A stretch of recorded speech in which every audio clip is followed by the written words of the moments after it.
Assalamualaikum warahmatullahi wabarakatuh. Perkenalkan, nama saya Siska Sulandari dengan NIM 2285190061, semester 5, kelas A, dari jurusan Bimbingan dan Konseling Universitas Sultan Ageng Tirtayasa. Pada kesempatan kali ini, saya akan membahas mengenai program BK tahunan SMP Islam Miftahul Huda Pakis Aji tahun pelajaran 2019 sampai 2020. Langsung saja kita masuk pada poin yang pertama, yaitu rasional.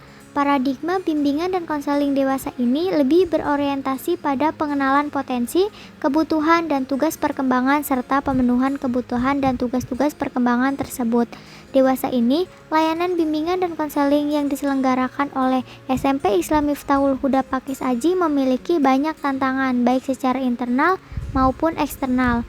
Namun demikian, pada dasarnya setiap individu memiliki kecenderungan untuk menata diri dan mencapai tujuan hidup yang lebih bermakna, tidak terkecuali peserta didik di sekolah. Kondisi ini merupakan modal yang luar biasa dalam mendukung keberhasilan layanan bimbingan dan konseling di sekolah.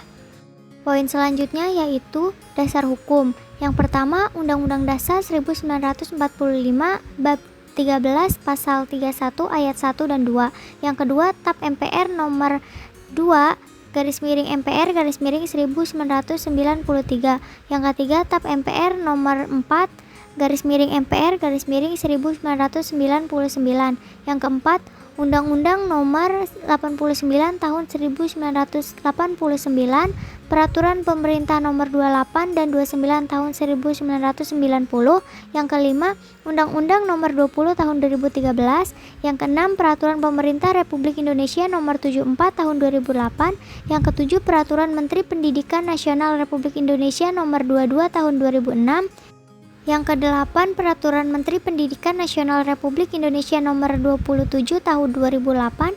Yang kesembilan, Peraturan Bersama Menteri Pendidikan Nasional dan Kepala Badan Kepegawaian Negara Nomor 03-5-PB-2010 dan Nomor 14 Tahun 2010. Yang ke-10, Peraturan Menteri Pendidikan dan Kebudayaan Republik Indonesia Nomor 68, 69 dan 70 Tahun 2013.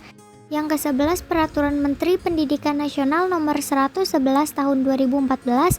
Yang ke-12, Peraturan Daerah atau Perda Provinsi Jawa Tengah Nomor 1 Tahun 2019.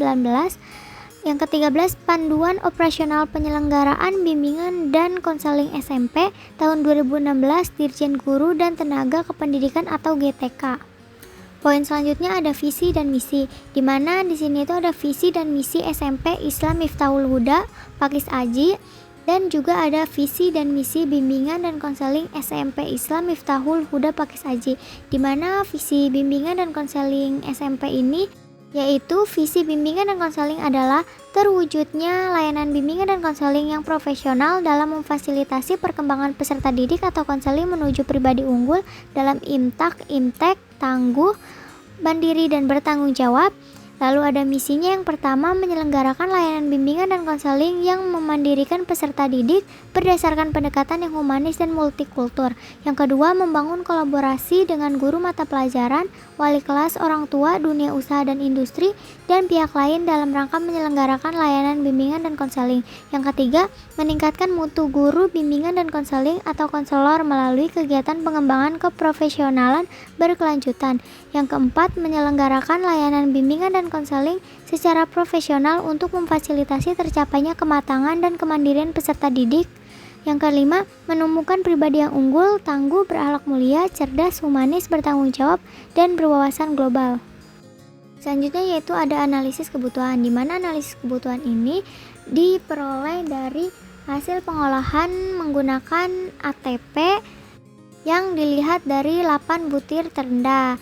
Di mana analisis kebutuhan di sini ada bidang layanan, lalu juga ada hasil asesmen kebutuhan, dan juga ada rumusan kebutuhan.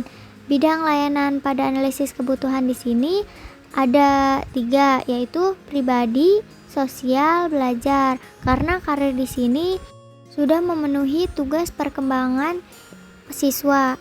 Selanjutnya ada rumusan kebutuhan. Rumusan kebutuhan ini dibuat berdasarkan hasil asesmen yang dilakukan atau hasil deskripsi kebutuhan peserta didik. Nah, di mana tabel di sini itu ada bidang layanan, lalu ada rumusan kebutuhan, dan juga ada tujuan rumusan layanan. Poin selanjutnya yaitu komponen program, di mana yang pertama itu ada layanan dasar, yang kedua layanan responsif, yang ketiga layanan peminatan dan perencanaan individual, dan yang keempat dukungan sistem. Poin selanjutnya yaitu bidang layanan, di mana yang pertama di sini ada bidang pribadi, yang kedua bidang sosial, dan yang ketiga bidang belajar, lalu yang keempat ada bidang karir. Poin selanjutnya yaitu ada rencana kegiatan atau operasional atau action plan. Nah, di mana pada tabel action plan di sini ada bidang layanan, lalu tujuan layanan, komponen layanan, strategi layanan, kelas, materi, metode, media, dan juga evaluasi. Ini lanjutan dari action plan, dan ini juga lanjutan dari action plan. Selanjutnya juga ada RPL atau Rencana Pelaksanaan Layanan Bimbingan Kelompok SMP Islam Miftahul Huda Pakis Aji. Di sini bisa dilihat RPL-nya, dan ini ada uraian kegiatannya dari tahap awal, lalu tahap inti, dan juga tahap pengakhiran. Di RPL ini juga ada evaluasi, di mana evaluasi proses dan evaluasi hasil. Poin yang terakhir yaitu evaluasi, di mana tabel pada evaluasi di sini ada komponen, aspek, dan juga kriteria. Komponen di sini ada 4 poin.